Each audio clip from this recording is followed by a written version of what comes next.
Este es un momento al cual no tenía ninguna gana de que llegara, de verdad, porque estuve pensando anoche, ¿qué puedo decir? ¿Qué puedo aportar? Hablar después de estas personas tan brillantes que han visto cómo su trabajo ha creado cambios reales en las vidas de la gente. Y pensé, ¿y yo qué puedo decir? ¿Qué puedo aportar? Intentaré deciros algo, pero yo trabajo con el conocimiento, con los datos. Creo que la política se ha complicado mucho más que cuando empecé hace 40 años. En aquel momento podías decir, Estados Unidos, sal de Vietnam, y la gente estaba de acuerdo contigo o no, pero por lo menos sabían de lo que estabas hablando. Y ahora, si hablas o dices, tenemos que librarnos de los GATS y de tener la OMC y el Banco Mundial, el Fondo Monetario Internacional están estropeando las vidas de cientos de millones de personas, y el Tratado de Lisboa es algo que realmente no queremos, no queremos que nos dirija la vida. Todo esto requiere un poco de explicación, no es tan evidente. Y este es el tipo de trabajo que yo intento realizar, pero siento que todo está tan a largo plazo en lo que hago que yo nunca, a veces siento que acabo de empezar. Tiene 74 años esta señora.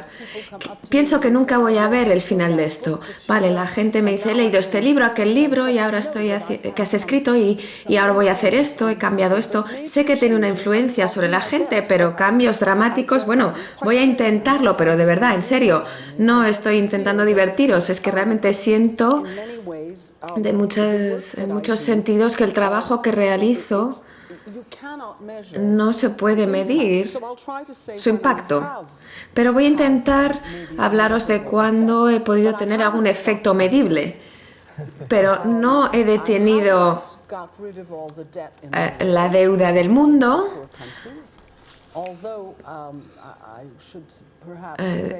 Aunque debería decir que se me dio un doctorado honorífico de la Universidad de Newcastle al mismo tiempo que Gordon Brown, que creo que realmente es sincero sobre la deuda. Creo que realmente está preocupado por este tema. No voy a decir que miente en todo, pero creo que realmente está preocupado en este tema.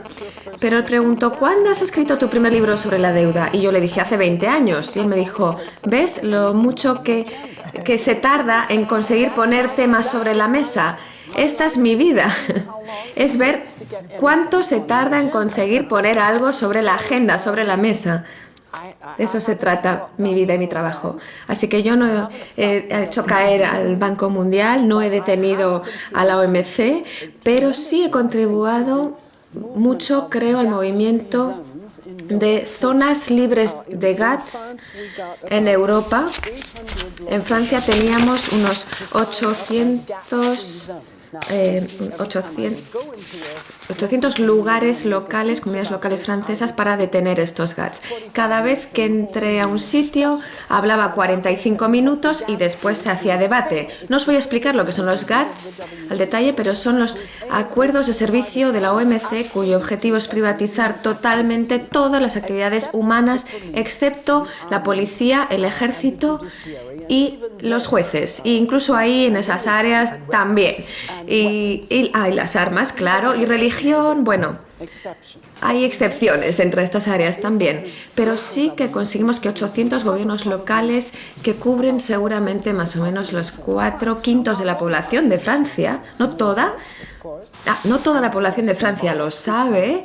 Es de hecho bastante simbólico porque nos gobiernan desde fuera por poderes que están muy por encima de las fronteras nacionales, pero en cierto modo fue una victoria simbólica.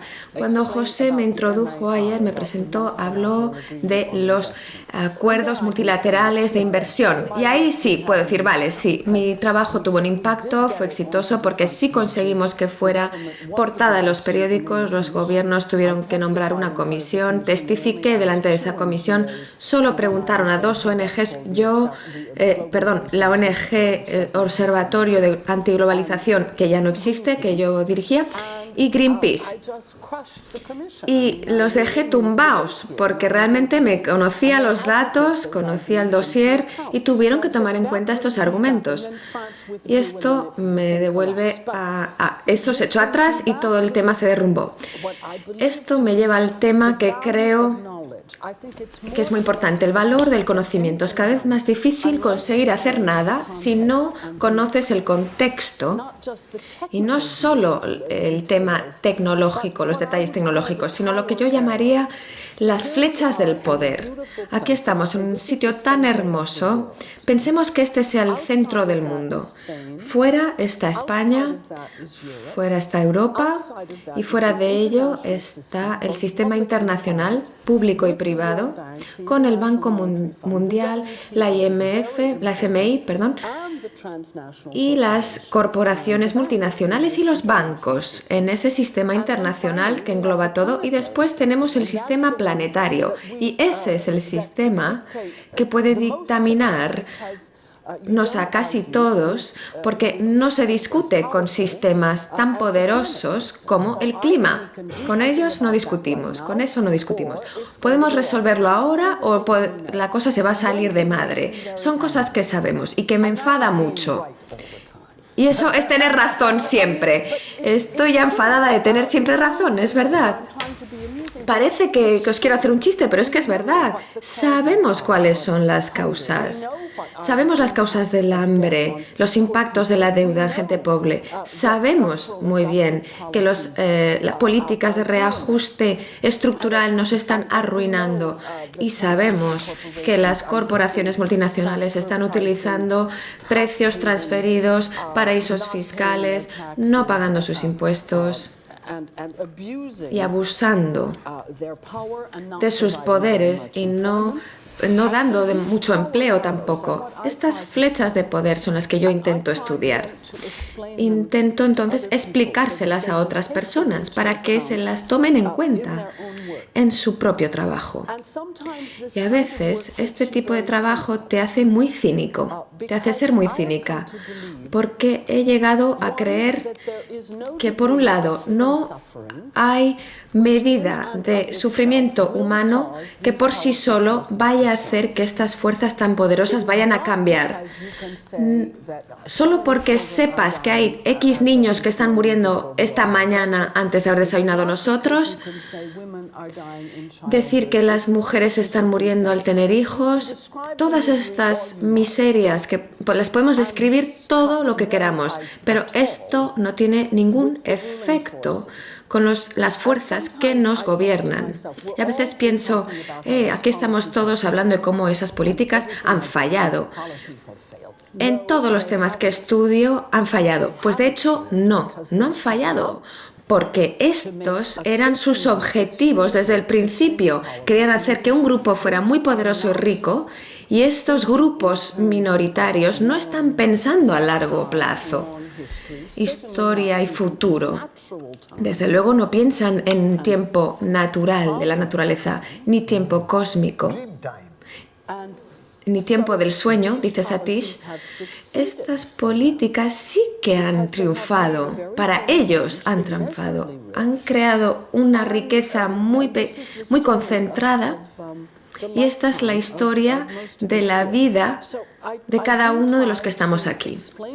Intento entonces explicar lo que está pasando.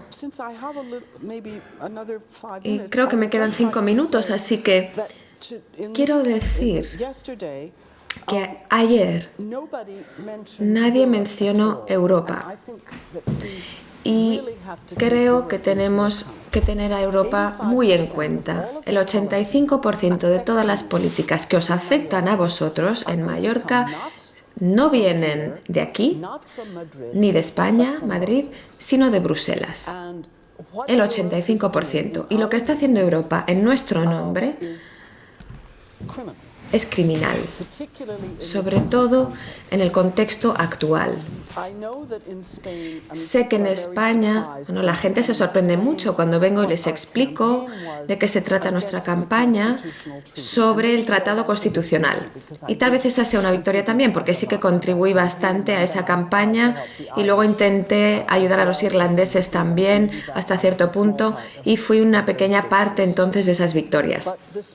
Pero los españoles fueron los primeros que votaron esta Constitución y vosotros lo que visteis es a estrellas del deporte diciendo sí, Europa es algo bueno y también vuestra propia democracia coincide con pertenecer a Europa y luego tenéis fondos estructurales que son el 1% de vuestro Producto Interior Bruto durante 20 años, con lo cual estáis favorablemente dispuestos hacia Europa. Y la mayoría de la gente que se molestó en votar, los poquitos que fueron a votar, la mayoría votó que sí. Entonces nosotros en Francia votamos no, porque estudiamos el texto, pudimos hacerlo. Un gran debate, el más grande que he visto desde el 1968 en Francia, fue el debate sobre este documento. Fue incluso enamorados, parejas se estaban peleando en la cena porque unos votaban que sí, otros que no, hermanos, hermanas, amigos, estaban realmente muy excitados por este tema. Fue algo enorme, pero tuvimos muy buenas razones para votar contra este tratado.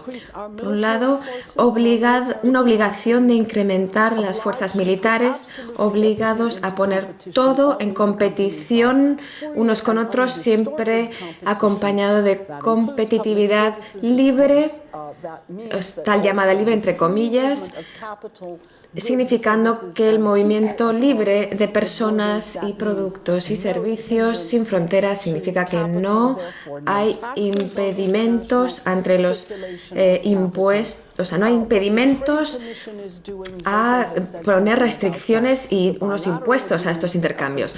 Los acuerdos bilaterales que hasta hace unos días Peter Mandelson, y ahora seguramente una mujer que es menos peligrosa lo está haciendo, Mandelson ha estado impulsando acuerdos de colaboración entre países turísticos como en desarrollo, África, Caribe. Y dice en la Constitución que esta es uno de los objetivos de Europa, es incluir a todos en este sistema de libre comercio.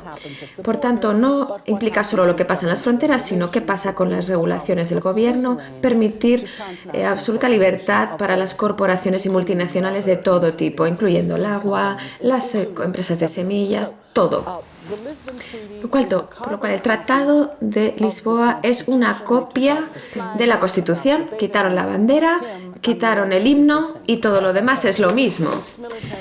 Más capacidad militar, privatización de todo, permitir absoluta libertad para las corporaciones multinacionales. Eso en 3 frases es ese documento. Podría explicarlo más, pero quiero que tengáis esto muy en cuenta porque este tipo de Europa, esta Europa va a infectar todo lo que hagamos y la independencia política del Banco Central Europeo va a hacer que sea muy difícil hacer lo que tenemos que hacer.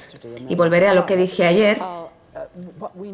Pero lo que tenemos que hacer es utilizar esa crisis económica, y me repito con lo de ayer, pero tengo que insistir, nuestro dinero que los gobiernos están invirtiendo en los bancos es nuestro dinero pasado, presente y futuro. Y tenemos que utilizar esta crisis para decir, ahora nos vais a escuchar a nosotros y vais a promover y pagar una transformación ecológica y social de Europa.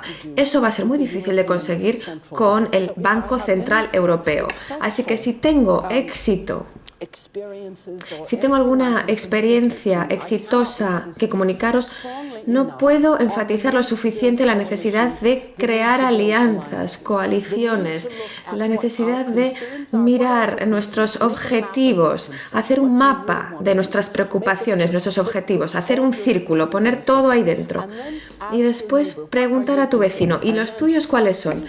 Y ver dónde se solapan esos círculos. No vais a estar de acuerdo en todo, pero sí que habrá áreas en las que hay bastante solapamiento y acuerdo. Y eso es lo que vosotros tenéis que comprender y construir sobre ello. Y esto es lo que tenemos que hacer con coaliciones cada vez más y más amplias. Hasta ahora, mayoritariamente en el movimiento, se ha hablado con los ya convertidos. Me paso mucho tiempo hablando con los que ya están convertidos, pero cada oportunidad que tengo hablo con los que no están convertidos a esta idea, con comerciantes, empresarios, gente del gobierno. Cuando puedo, siempre que puedo lo hago. Y aquí es más difícil encontrar esas áreas comunes, pero por ejemplo, salvar el clima debería ser una de esas áreas comunes. Aunque aún es difícil hablar de esto en ciertos círculos, porque no se cree en la gravedad de esta crisis y la urgencia de esta crisis, creo que sí que están empezando lentamente a darse cuenta de lo que hay que hacer. Así que en este punto yo insistiría en mirar a las empresas y hacer alianzas con ellos, porque hay partes del negocio por motivos egoístas o altruistas, da igual a quién le importa, pero esos objetivos y motivos suyos es a lo que tenemos que llegar para ver esas preocupaciones comunes y poder trabajar con todos los que podamos. Pero como dije ayer, y sigo insistiendo, ninguno de nosotros puede ganar en solitario. Los agricultores no pueden ganar la batalla agrícola, los trabajadores no pueden a través de los sindicatos por sí solos, los ecologistas no pueden ganar solo a través de acciones y grupos, las mujeres no pueden sin los hombres. Todos nos necesitamos unos a otros para trabajar para límites. Leyes, que se impongan leyes. Hubo un hombre muy sabio del siglo XIX que dijo: en Francia, entre el hombre rico y el hombre pobre, entre el hombre fuerte y el hombre débil, entre el jefe y el esclavo, lo que limita es la libertad y la ley es lo que libera. Así que tenemos que poner límites, esto no va a suceder de forma espontánea solo porque es una buena idea, sino que hay que poner esa ley. Esa sería mi contribución. Muchas gracias. Creo que es un tema fascinante. Me gustaría mencionar un punto, que es que tradicionalmente todos los pueblos han sido ecoaldeas. Y creo que esto es particularmente importante para cualquier conversación que tengamos aquí sobre Mallorca. Hay un estudio fascinante de un geógrafo alemán que se llama von Thunen, que demostró que los pueblos tradicionales rodeados de espacios circulares de uso de la tierra. Primero, en una primera fase, huertos de alimentación, después áreas verdes, que está activamente fertilizado con los restos orgánicos del pueblo, y después más fuera el bosque, donde la gente va a buscar la madera, que no esté muy lejos para no tener que transportarlo demasiado, y más allá la zona más salvaje, donde los animales grandes salen a pastar por la mañana y por la noche volverían al pueblo. Y a menudo los animales tenían cuadras dentro de los pueblos donde podían pasar la noche, dentro del pueblo donde se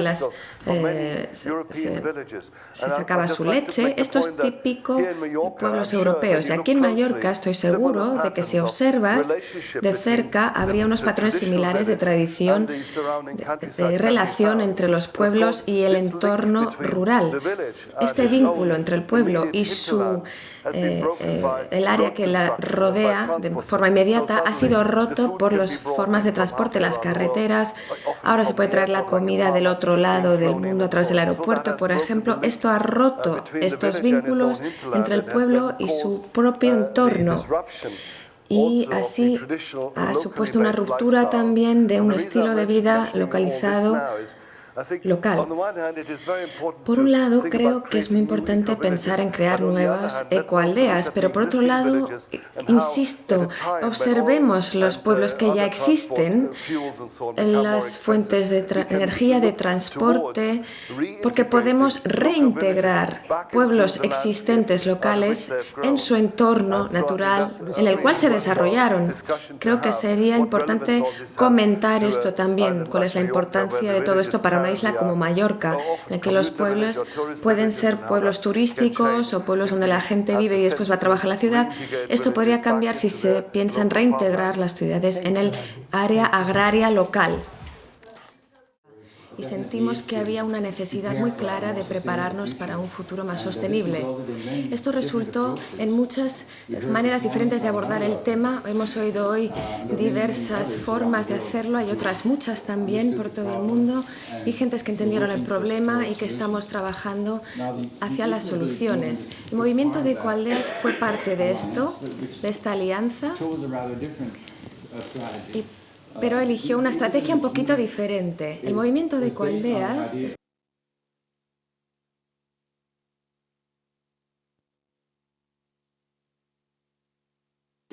liderar con el ejemplo, crear una visión positiva para el futuro en el cual uno podría trabajar cada día en la construcción del tipo de comunidad que serían necesarias a largo plazo si vamos a vivir de forma sostenible. Entonces, esta es la característica especial del movimiento de las ecoaldeas. Es una cuestión de estilos de vida, cambiar el estilo de vida. Nosotros tuvimos en cuenta al principio que esto es una estrategia muy revolucionaria que ha sentado las bases de una nueva forma de civilización.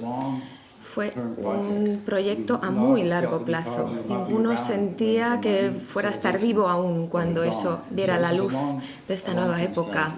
Así que es una estrategia realmente a muy largo plazo. En cuanto a lo que hemos podido conseguir a lo largo de los últimos 20 años, desde que tuvimos esta visión, es que hemos podido establecer una red global de ecoaldeas.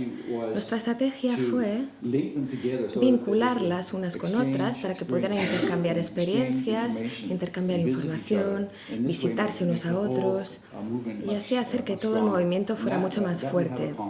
Y esto lo hemos conseguido.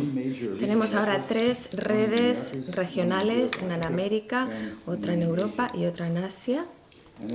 Europa con África y después Asia. En cuanto a la europea, de la cual sois parte vosotros, tenemos aproximadamente unas 18 redes nacionales. También tenemos un consejo del GEN que se representa toda la Tierra con 35 países.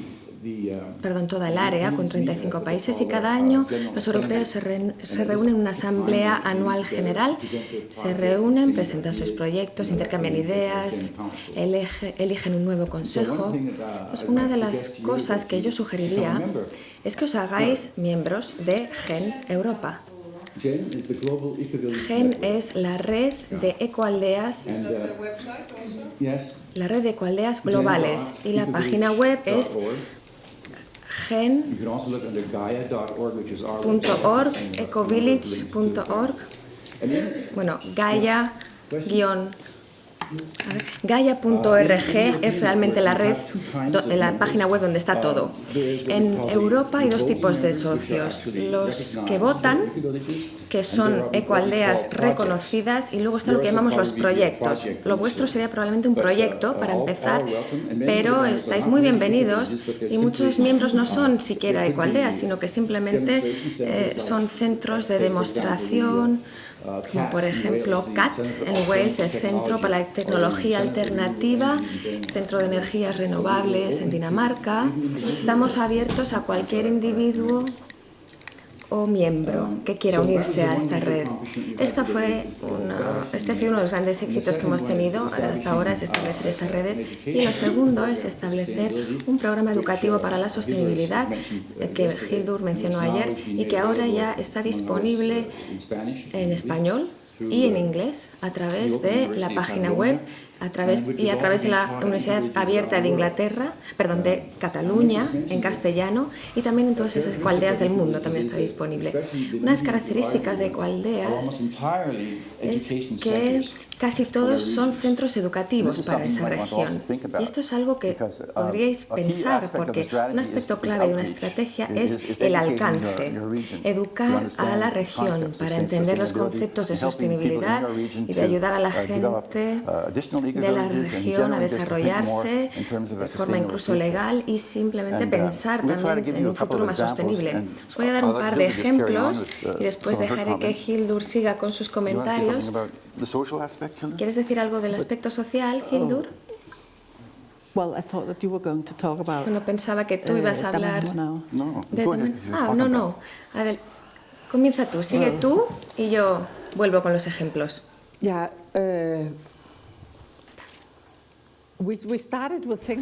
Comenzamos pensando en hacer una organización de permacultura y trabajar dentro del movimiento de permacultura. Pero sentí que el aspecto social no estaba lo bastante integrado en esto. Y también la mitad de la gente del movimiento de permacultura les gusta la idea de espiritualidad y la otra mitad no le gusta nada. Entonces pensé que para mí pues que no iba a funcionar trabajar dentro del movimiento permacultural. En ese momento, hablamos de hace 15 años. Así que decidimos crear un movimiento nuevo. Durante años, durante 20 años habíamos estado viviendo en una cooperativa. Empezamos con nuestros niños, acaban de nacer. Los niños pequeños que teníamos, y yo pensé como mujer que elegir entre tener un trabajo a tiempo completo o quedarme con mis hijos no era siquiera una elección posible. Me sentía atrapada, sentía que tenía que encontrar una solución nueva, una forma nueva de organizar la vida. Esto fue en el 68, cuando todo el mundo estaba listo y dispuesto para aceptar ideas nuevas. Empecé a estudiar cultura, sociología, a estudiar cómo otras culturas se organizaban a este nivel y en otros tiempos, y que lo que obtuvimos y lo que comenzamos de forma local fue una de estas 3 cooperativas de alojamiento en Dinamarca. Nosotros empezamos a la vez que otros 12 proyectos bajo la idea que los hijos necesitan a sus padres. Esta idea es que en esta cooperativa cada uno tiene su casa y luego hay un espacio común, las facilidades, instalaciones comunes. También se puede tener energía alternativa, jardines, animales. Este concepto de cooperativa, de casas en cooperativa, se ha extendido por todo el mundo. En Estados Unidos hay más de 200, en Australia también en Holanda, Suiza, Noruega, pero después de un tiempo pensé que aún era una solución demasiado estrecha. Resolvería mi problema personal como madre, pero había más problemas que resolver y había necesidad de un concepto más amplio. Necesitaba crear algo que me hiciera sentir bien si iba a África, por ejemplo, a comunicarlo. Eventually, it became the eco-village concept that we wanted to manifest. Esto se convirtió en el concepto de ecoaldea que queríamos manifestar. Una ecoaldea. Permacultura es parte del concepto de ecoaldea, pero hemos ampliado este concepto con una dimensión social y también con una dimensión espiritual. Desde el comienzo pensamos que cambiarnos a nosotros mismos y alcanzar un tipo de conciencia diferente, global, incluyendo a todo el mundo,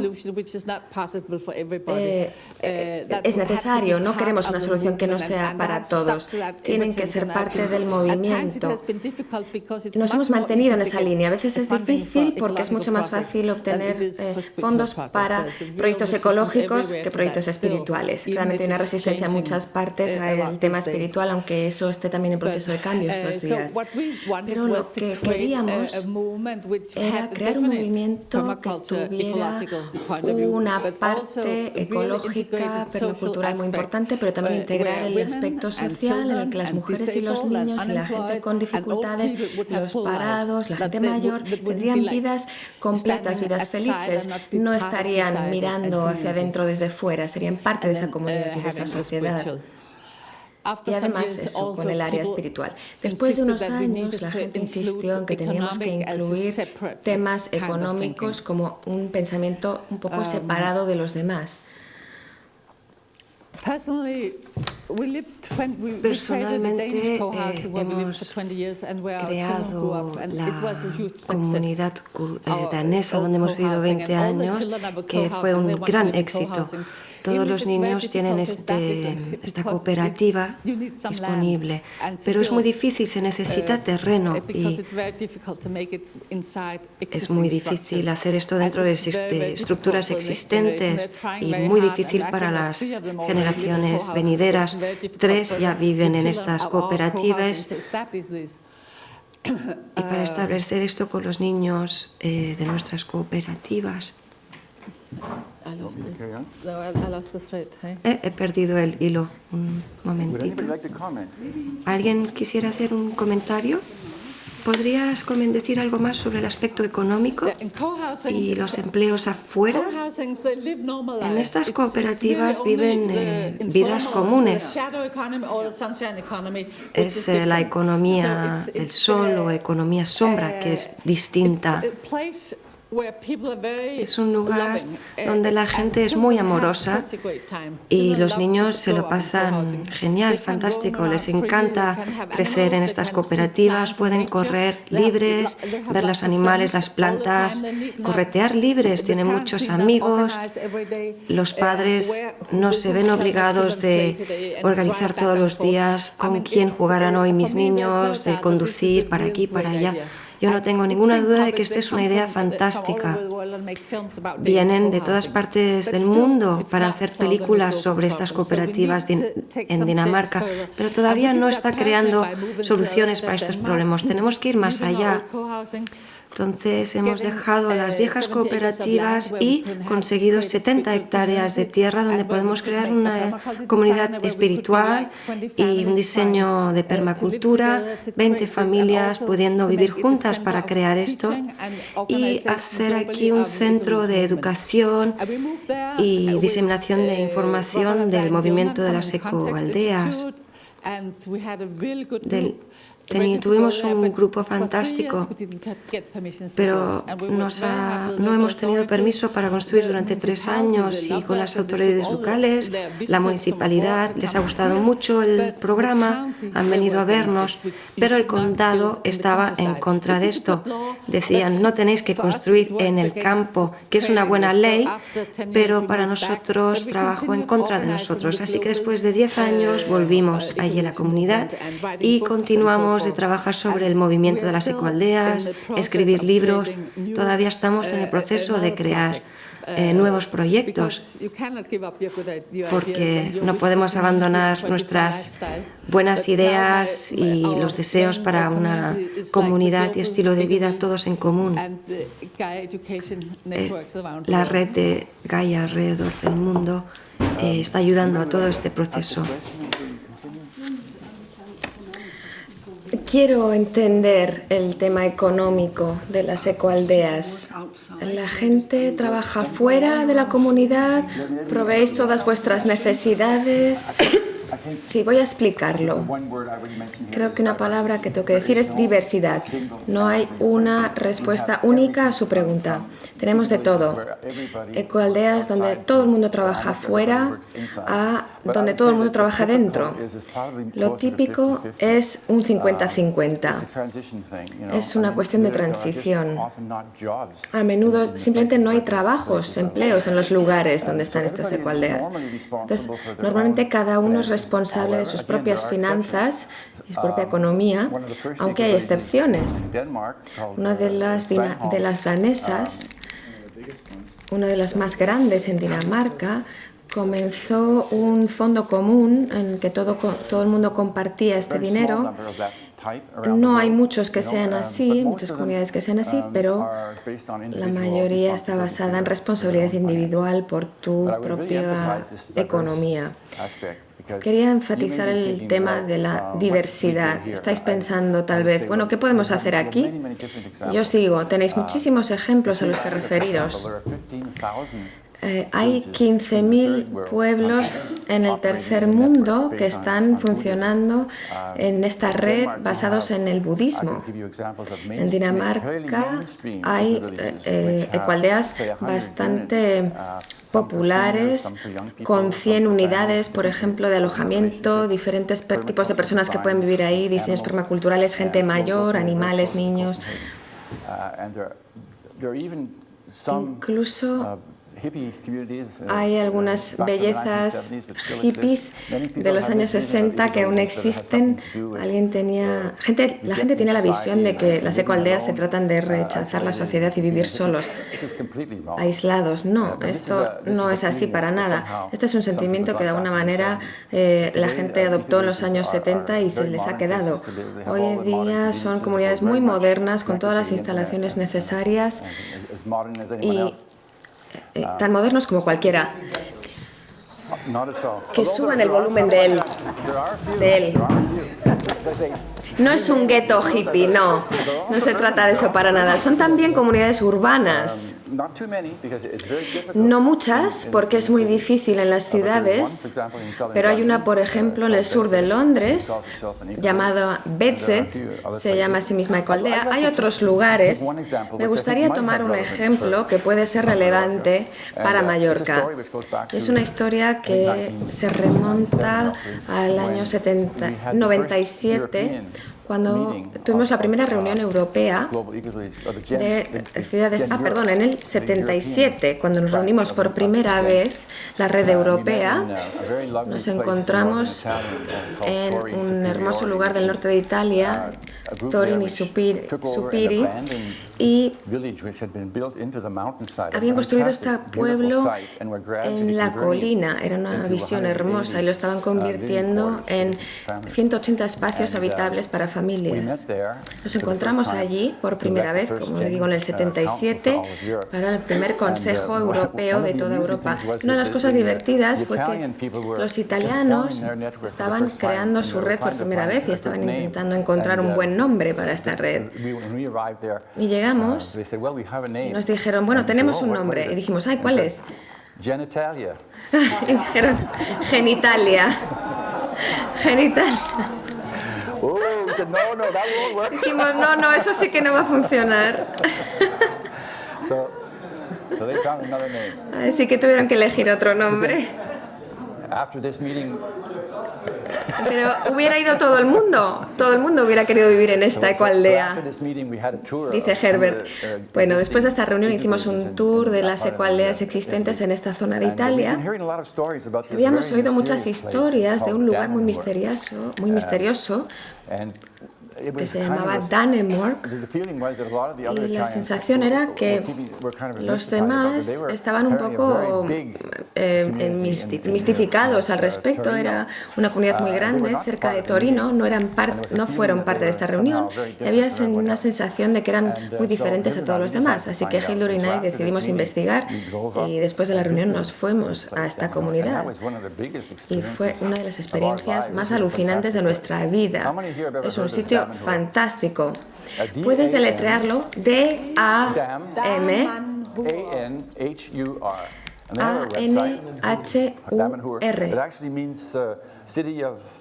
Significa la ciudad de la luz.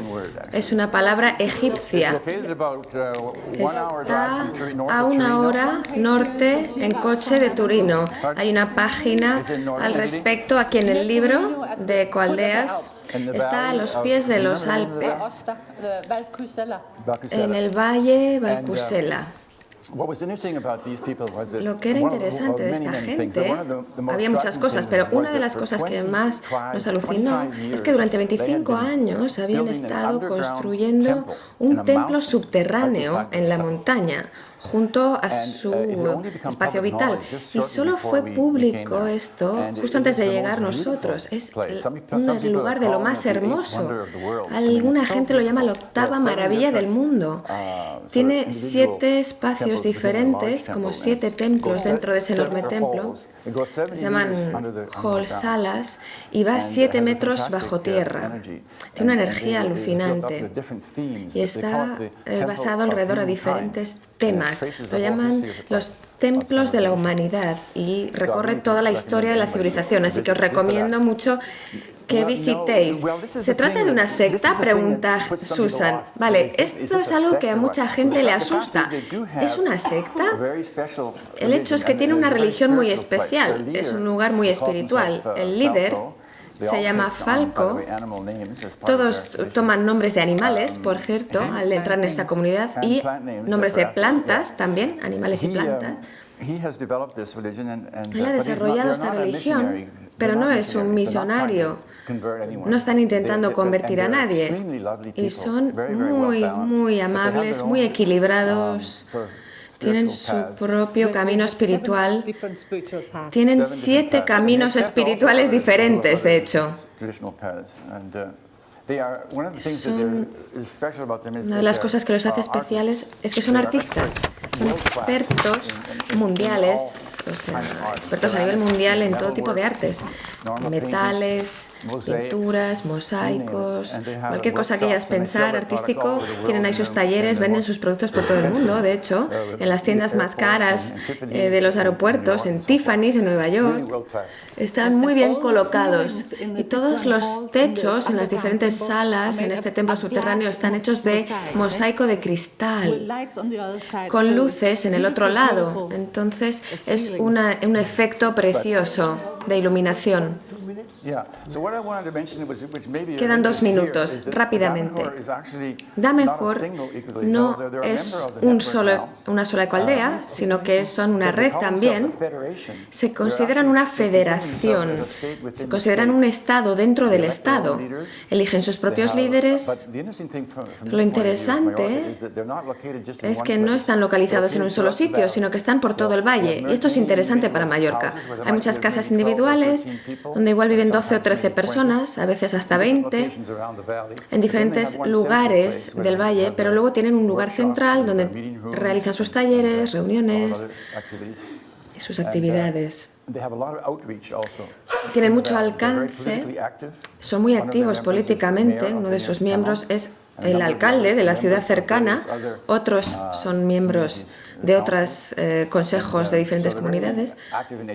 Ayuntamientos locales son muy activos en educación, tienen su propia escuela, su propia universidad, 40 negocios, su propia moneda, que ha existido durante 20 años. Es una historia tan alucinante que creo podría continuar durante horas.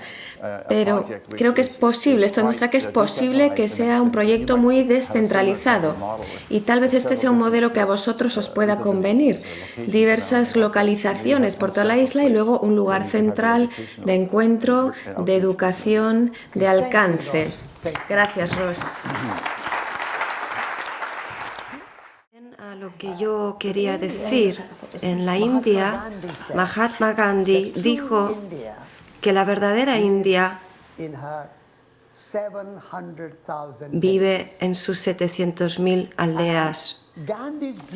Y el sueño de Gandhi era que tendríamos que convertir cada aldea en una república de aldeas, que significa que cada aldea, lo que él llamaba Swadeshi, autoorganizado, autogobernado, autogestionado, microcosmo, un microcosmos del macrocosmos. Como este sistema autogestionado, del mismo modo, nuestros cuerpos humanos son sistemas autogestionados. Entonces, una aldea podría ser un sistema autogestionado. Entonces, la idea de las ecoaldeas, como han hablado Ross y Hildo, y la idea de volver a las aldeas tradicionales, como ha hablado Herbert, Gandhi estaba intentando aportar esta idea similar en la India, pero la visión de Gandhi no era solamente ideas ideológicas. La cabeza es importante, las ideas son importantes, pero tiene que ir acompañado del corazón. Y el corazón viene ligado a la espiritualidad. Ahora, mucha gente está un poquito inquieta, ¿no? Tienen sentimientos inquietos con la palabra espíritu.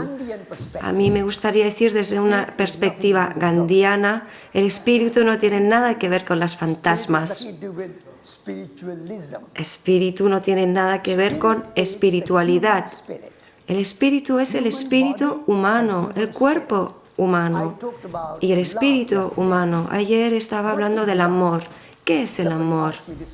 Alguien me preguntó esta mañana, ¿puedes explicar qué quieres decir con el amor? Y he dicho, el amor es que estamos todos relacionados. Es muy sencillo.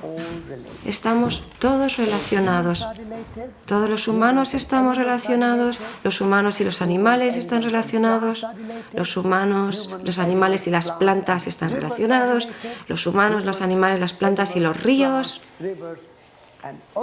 y los océanos también están relacionados y las montañas, el cielo, la luna está relacionada, el sol está relacionado, las estrellas están relacionadas, todos estamos relacionados y por lo tanto cuando estás relacionado vives en el amor, tienes una sensación de relación y esta fue la idea de Gandhi, que el pueblo tiene que sentirse relacionado. Es una especie de red, de telaraña de relaciones.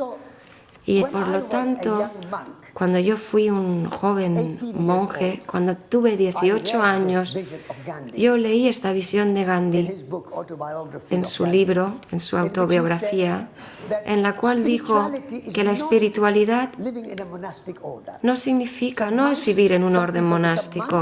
Algunos se convierten en monjes y viven en una orden monástica y dicen, el mundo es un lugar malo, es establecimiento, capitalismo, comunismo, socialismo, dinero, negocio, es malo. Tenemos que escaparnos de todo esto, todo lo que yo llamo el gueto hippie. Y la espiritualidad está allí. Gandhi dijo, no, la espiritualidad se ha de vivir en la vida día a día. Tu negocio tiene que ser espiritual, tu política tiene que ser espiritual, tu economía tiene que ser espiritual. La cocina, cuando limpias el baño, cuando limpias la cocina, tienen que ser actos espirituales. La espiritualidad tiene que estar en la vida de todos los días. ¿Cómo funciona? El trabajo es igual. Limpias el baño, puedes cocinar, hacer el jardín, crecer verduras, pero ¿cómo hacemos esto? Hay dos formas de hacerlo. Una manera es simplemente cultivar comida, pero también es una expresión de relación. Y esta expresión de relación es también una expresión del amor. Y esta expresión del amor es el espíritu humano en práctica. Así que transformar las actividades ordinarias en actividades espirituales, esta era la política de Gandhi. Cuando yo leí esto como monje, fui tan inspirado que una vez, después de la medianoche, me escapé del monasterio y me uní al movimiento gandhiano, el movimiento del pueblo. Y para esa época Gandhi ya había muerto, pero un gran seguidor de Gandhi, que se llamaba Vinoba Bhave, ayer José habló de él iba de pueblo en pueblo intentando fomentar el reino de la compasión. Él dijo que Gandhi trajo la independencia política a la India a través de la no violencia, con medios de compasión. Y nosotros tendríamos que hacer lo mismo en la economía. Tendríamos que conseguir la reforma agraria, la reforma económica y la restauración de las aldeas y los pueblos a través de medios de compasión, pacíficos, no violentos. Vinoba fue de pueblo en pueblo en pueblo. Caminó durante 20 años. Caminó 100.000 millas. Nosotros pensamos que caminar de aquí hasta la India es demasiado lejos. Él caminó a lo largo y a lo profundo de toda la India durante 20 años, pidiendo a los grandes terratenientes, decía: soy un mensajero de la paz, soy el hijo de los pobres. Si tienes 5 hijos, consideradme como el 6º. Hijo de los pobres, y dame 1/6 parte de tu tierra para distribuir a los pobres. 1/6 parte. Él calculó que 1/6 parte de la tierra de India, si fuera distribuida a los pobres, no quedaría una única persona sin tierra. Tener accesibilidad a la tierra es un derecho de nacimiento de cada ciudadano de la India. Tener accesibilidad a la tierra. No propiedad, no ser propietario, sino tener acceso a la tierra es el derecho de nacimiento de cada indio, como de cada animal y de cada árbol. Si el árbol no tiene tierra, ¿cómo puede sobrevivir? Si las vacas no tienen tierra, si los cerdos no tienen tierra, los ciervos y las serpientes y los leones y los tigres y elefantes no tienen tierra, ¿cómo podrán sobrevivir? Tienen tierra. Los tigres y los elefantes y los ciervos tienen tierra, los humanos no. ¿Por qué? ¿Por qué somos tan estúpidos? Cuando los animales son tan sabios que todos pueden tener tierra para su alimento, pero los humanos no podemos tener tierra. Y si no lo tenemos, ¿cómo podemos alimentarnos? Entonces Vinoba dijo que la pobreza no es porque los pobres son estúpidos. La pobreza existe no porque los pobres no pueden crecer comida o no tienen la tierra, no pueden hacer zapatos. Los pobres son los que están haciendo zapatos y construyendo casas para los ricos, pero los pobres no tienen acceso a los recursos, no tienen acceso a la tierra. Nosotros los ricos nos hemos apropiado de las tierras, soy el propietario. Vinoba decía: nadie es el dueño de la tierra. Los humanos no somos propietarios de la naturaleza y no somos propietarios de la tierra. No nacemos con el derecho de ser propietarios de la tierra. La tierra pertenece a sí misma y los humanos pertenecen a la tierra. Así que Vinoba quería cambiar la conciencia de los seres humanos, esta idea de que somos propietarios de la naturaleza, de los árboles, de los bosques. Él cambió esta conciencia y 5 millones de hectáreas de tierra, como se dijo ayer, fueron concedidos gratuitamente a Vinoba. Aquí están mis 100 hectáreas, aquí están acres.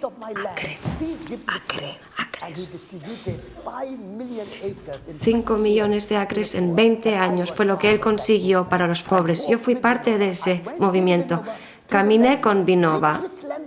Iba con Vinoba a los terratenientes a pedir tierra. Y conseguir tierra en la India es algo muy difícil. La gente decía: te damos dinero, te damos hospitalidad, pero la tierra no te puedo dar la tierra, mi tierra preciosa, la he heredado de mis ancestros, es para mis hijos, ¿cómo puedo separarme de ella? ¿Qué hacemos? Hay una enorme población en la India y muy poca tierra. Pero Vinoba decía: vosotros no sois los propietarios de la tierra. Es una concepción errónea que los humanos pueden ser propietarios de la tierra. Y el primer ministro venía a hablar con Vinoba. Los ricos, los empresarios, los medios de comunicación acudían todos a Vinoba, que era un fakir prácticamente desnudo. Iba con una tela alrededor de la cintura y simplemente un dhoti, se llama en la India, una tela, que él representaba a los pobres, los oprimidos, los explotados. Pero él no veía al terrateniente como el enemigo. No decía: vosotros sois los enemigos. Él decía: no eres mi enemigo, eres mi amigo. Simplemente vives en la ignorancia. Traigo la luz, vengo con la información, el conocimiento, la sabiduría de la antigua India. La sabiduría de la antigua India.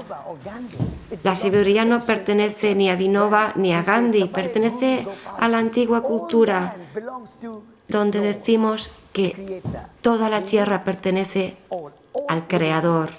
Todos los seres humanos vivientes, plantas y animales también, son los dueños de esta tierra.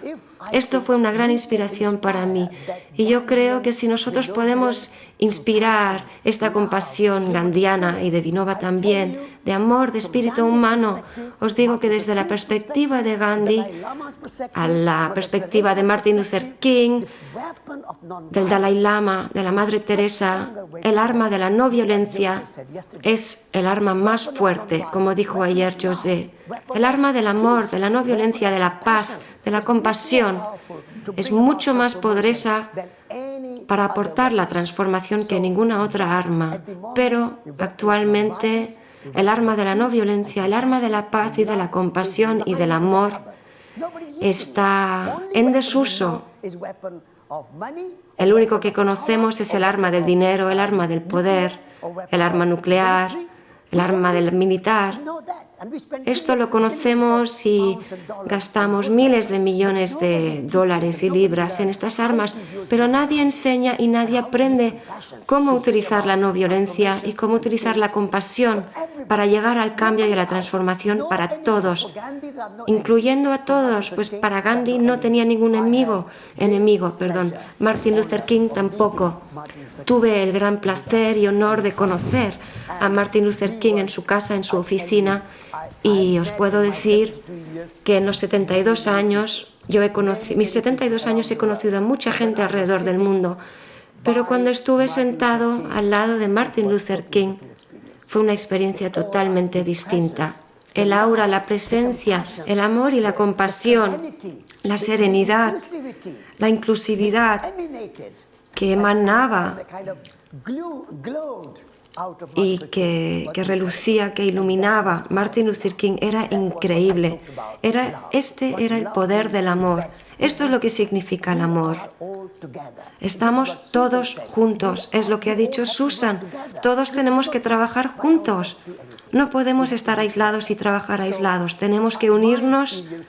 Así que mi experiencia, mi historia, habla de Gandhi, de Vinoba y de la reforma agraria.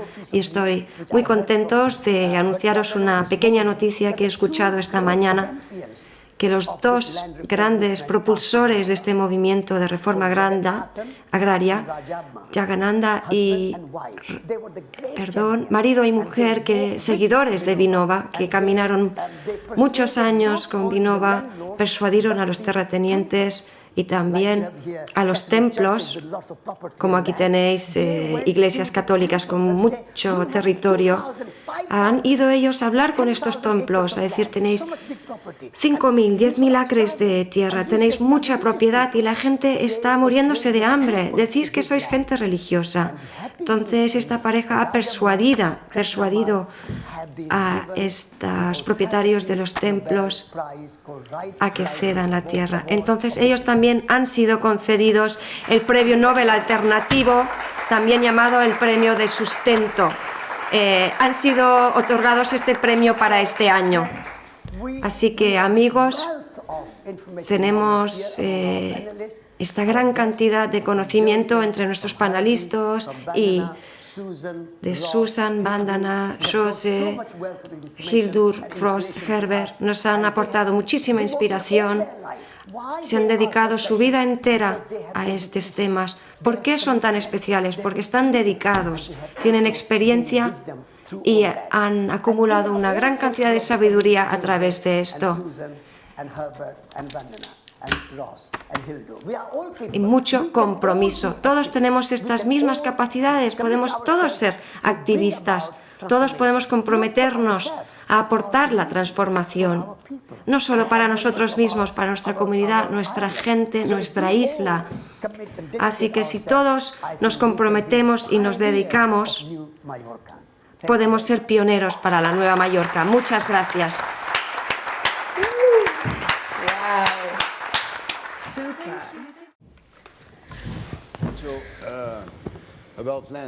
Bueno, sobre la tierra. En Francia ha sido una lucha enorme desde el principio del siglo XX de los campesinos y agricultores que alquilan terreno. Después de la Segunda Guerra Mundial, esta lucha entró en el ámbito legal y esta ley está mejorando cada vez más durante los años 50 y 60, etc.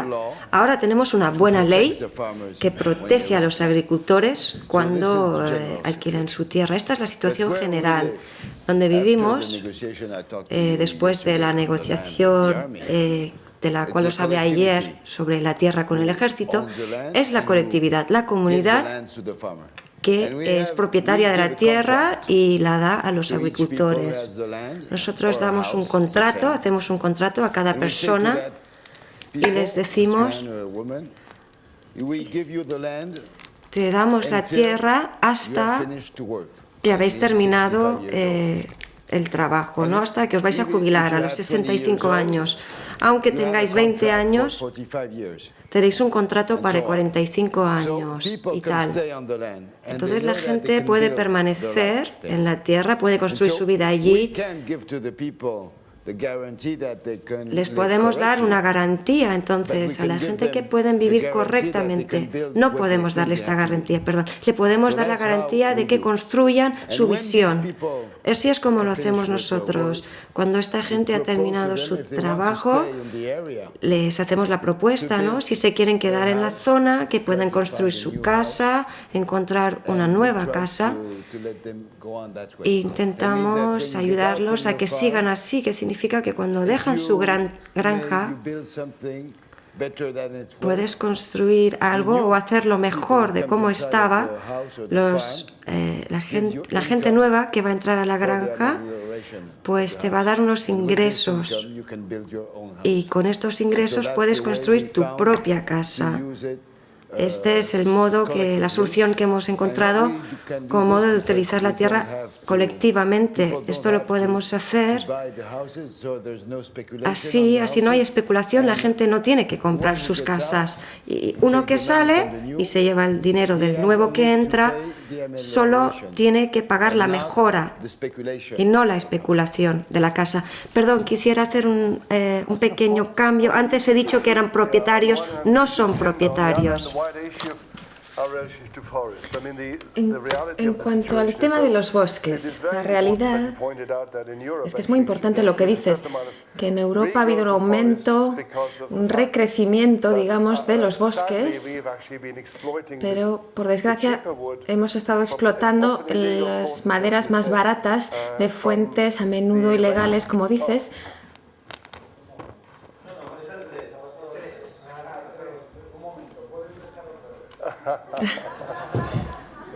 Él ha cambiado su máquina. Okay, please begin again because he didn't have the right thing on. So, You're speaking into English. One, two. Which is it? what am I doing? Oh, I'm sorry. That was me. I'm sorry. Is it going? All right. Right, fantastic. Ok, vale. Hemos estado tomando esta madera ilegal de estos lugares donde es muy barato, donde los costes externos de la deforestación, los costes medioambientales, la deforestación no se incluyó en el precio de la madera. Esta es la gran tragedia que ha estado sucediendo sobre todo en los bosques tropicales y, como ha dicho antes Vandana, también se ha deforestado, por ejemplo, las áreas del Ganges y otros ríos de la nación.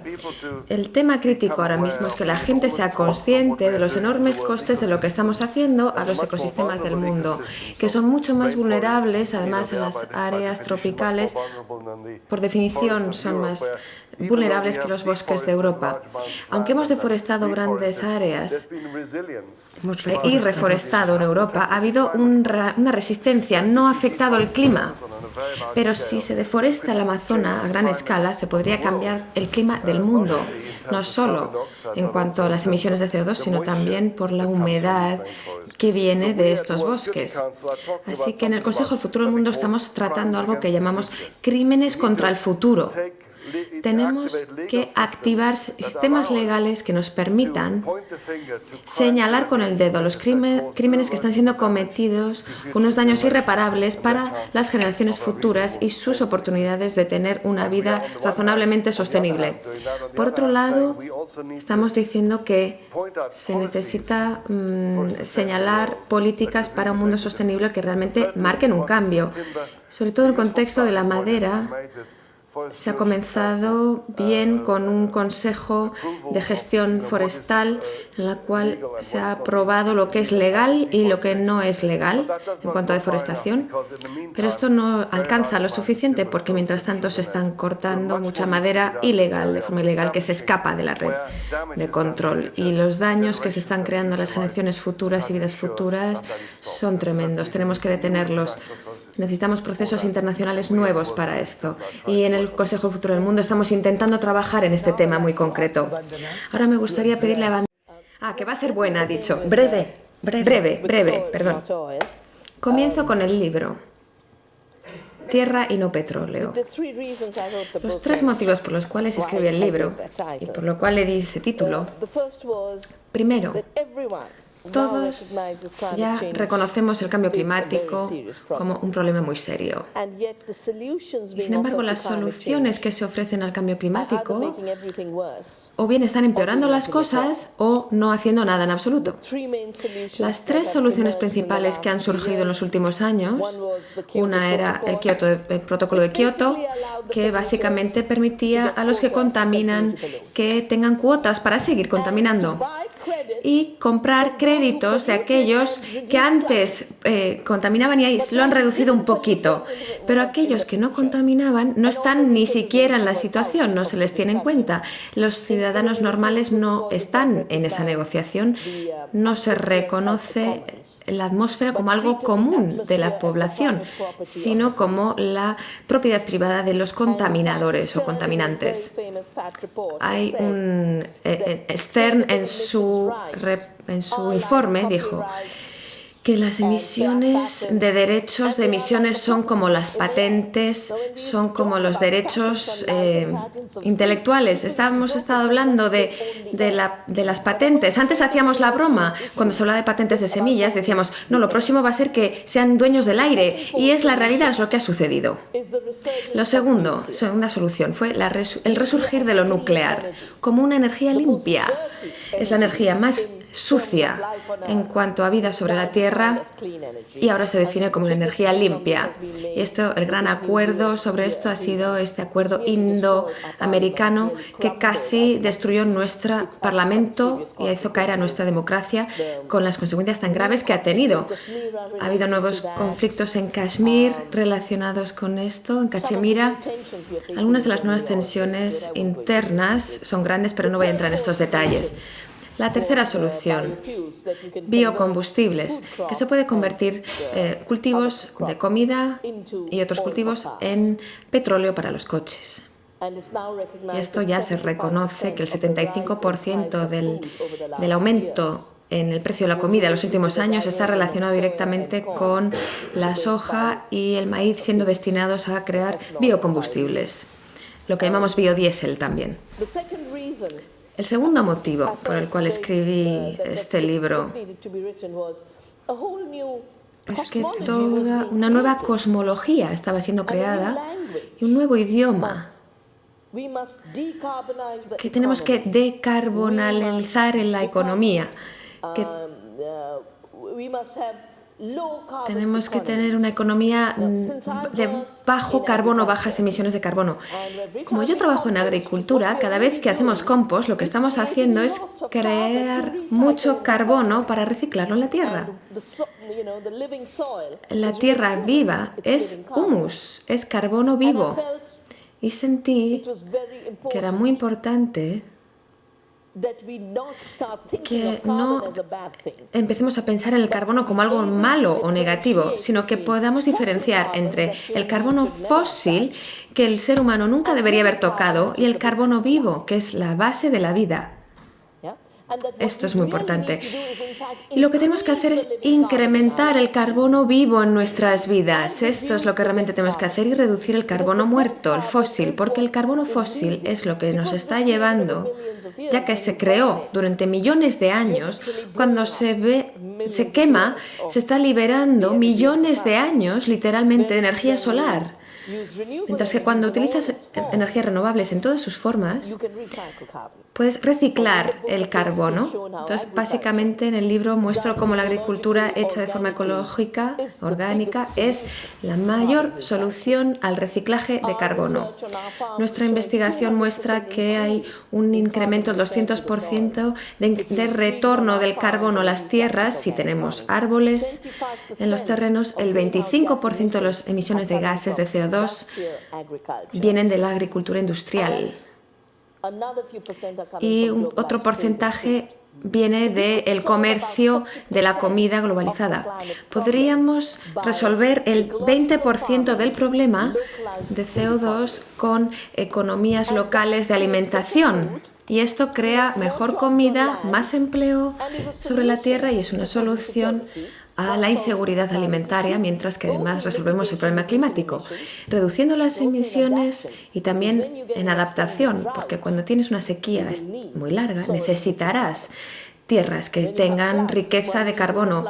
Cuando tienes inundaciones, un motivo por el que fueron tan malas este año, tan graves, es que no hay retención en la tierra del agua, entonces hay inundaciones instantáneas.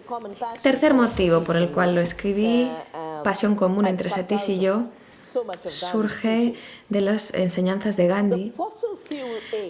La era de los combustibles fósiles nos hizo imaginar que la producción debe estar basada en sistemas industriales, porque los combustibles fósiles nos dieron el sistema industrial, carbono, petróleo, etc.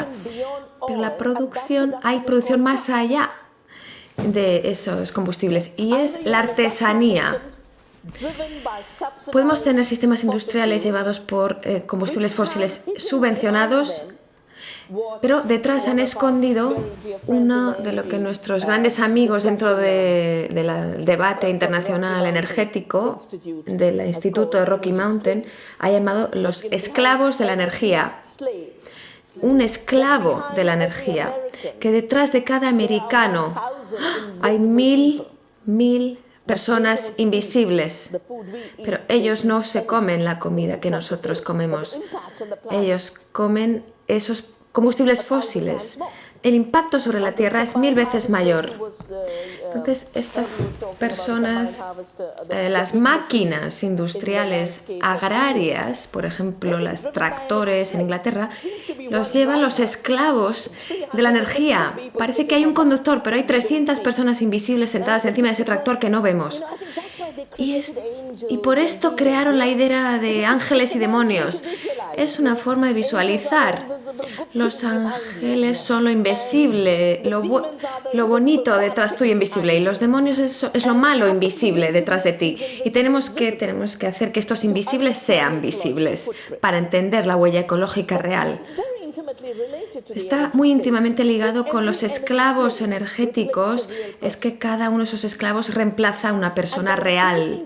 Y al reemplazar a esa persona real, creaba pobreza. A lo largo del tiempo, esta pobreza se ha acumulado en el sur.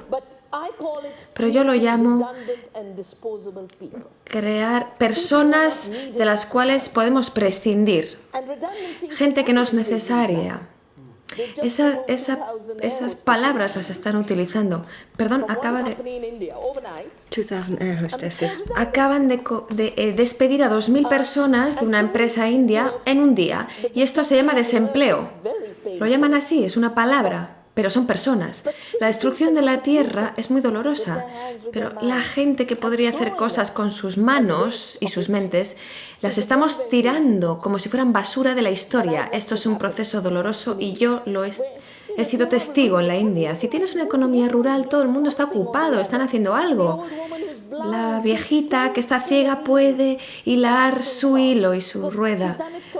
Lo ha hecho tanto tiempo que ya no necesita ni ver para poder hacer sus telas. O el abuelo que está ahí sentado con los nietos y puede cuidar a los nietos mientras los padres se van al campo a trabajar.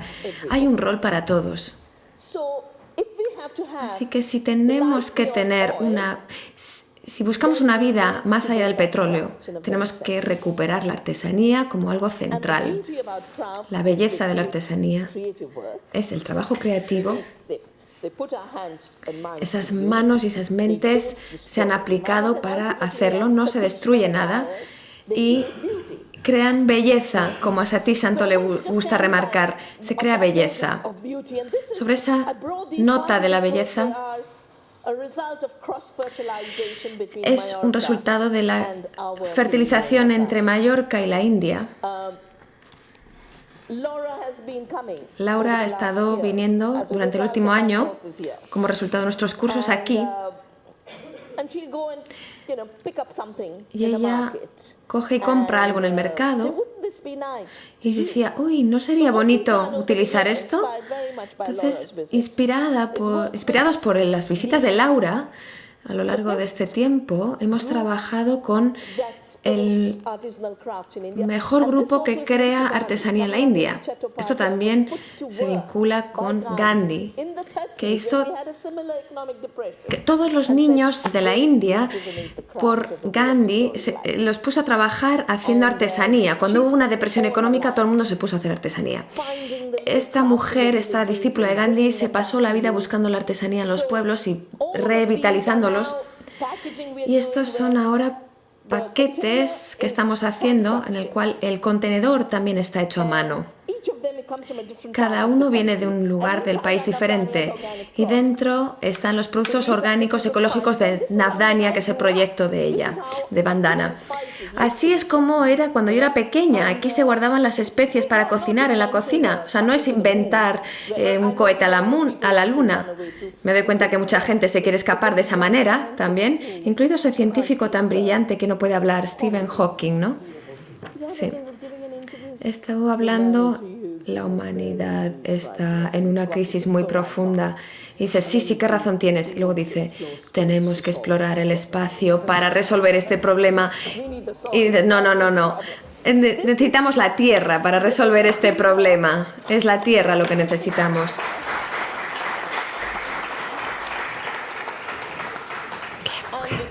Esta es una caja de té hecha de bambú, pero el arte es un estilo muy famoso de Orissa. Solían escribir las escrituras antiguas en su arte, entonces son pequeñas tiras de bambú con escrituras sobre ellos. Es un trabajo muy fino. Esto es tela, hecho a mano, claro,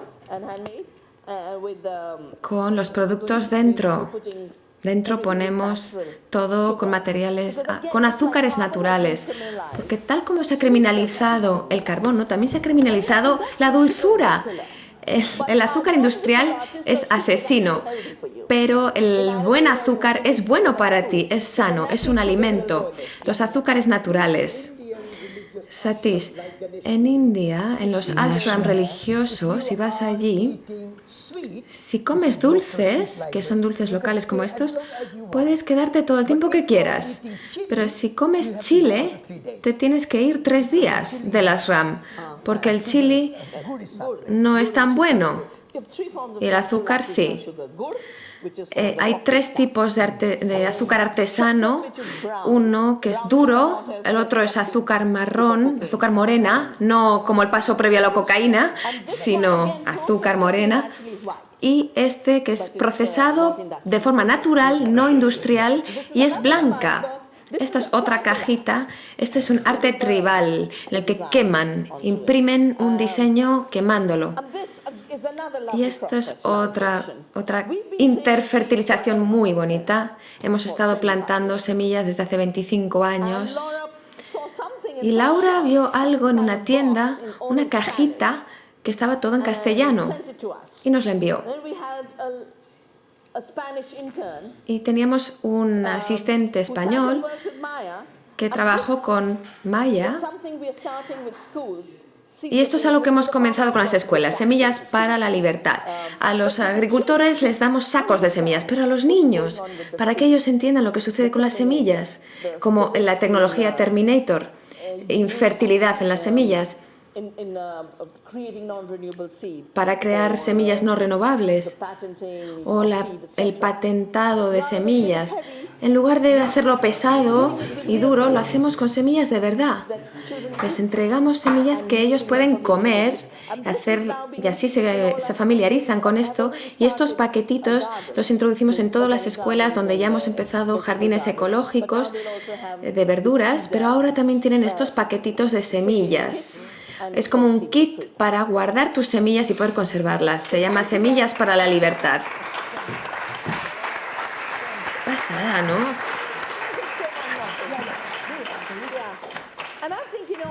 Creo que todo esto muestra que necesitamos dos cosas que tienen que estar globalizadas. Eso sí, una, nuestra conciencia.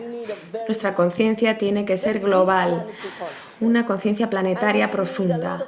Y la otra, mucha interfertilización de ideas como estos talleres que hacemos aquí, estos productos que nos acaba de mostrar. Esta interfertilización puede ser muy positiva. El resto tiene que ser lo más local posible. Todo lo demás, lo más local posible. Nuestros productos diarios. Quería subrayar lo que decía Ivan Murray y su colega Blázquez, Marcia Blázquez. Como investigadores y geógrafos, si no tenéis la información y si la gente os está escondiendo la información, esto significa, evidentemente, que es valiosa. Y esta es una comodidad, un producto valioso para el movimiento también. Para conseguir esa información, no he entendido muy bien si tenéis una institución local que está haciendo esa investigación o si la necesitáis. Pero si necesitáis un instituto local que pueda hacer esto, no puedo tengo que recomendar que sea con fondos. He visto transformación porque jóvenes investigadores brillantes han recibido fondos para hacerlo, como el movimiento Alter Europa. Hay gente que empezó en el TNI, el Instituto Transnacional, hace 12 años, como jóvenes investigadores han hecho un trabajo maravilloso y ahora están haciendo unos cambios enormes dentro de Europa porque consiguen la información, la difunden y eso es lo que los poderosos no quieren. La información es riqueza. Desde siempre los mapas eran documentos secretos en la antigüedad y estoy segura de que la propiedad del terreno aquí, si es un documento secreto, también es por muy buenos motivos, porque quieren mantener la riqueza y donde está ahora mismo y prevenir ninguna de las cosas que estamos hablando. Así que quiero enfatizar la importancia de eso, de los fondos para los investigadores. Y a Vandana le voy a dar una frase que creo que le va a gustar, que es: un árbol es una explosión muy lenta de una semilla. El árbol es la explosión lenta de una semilla.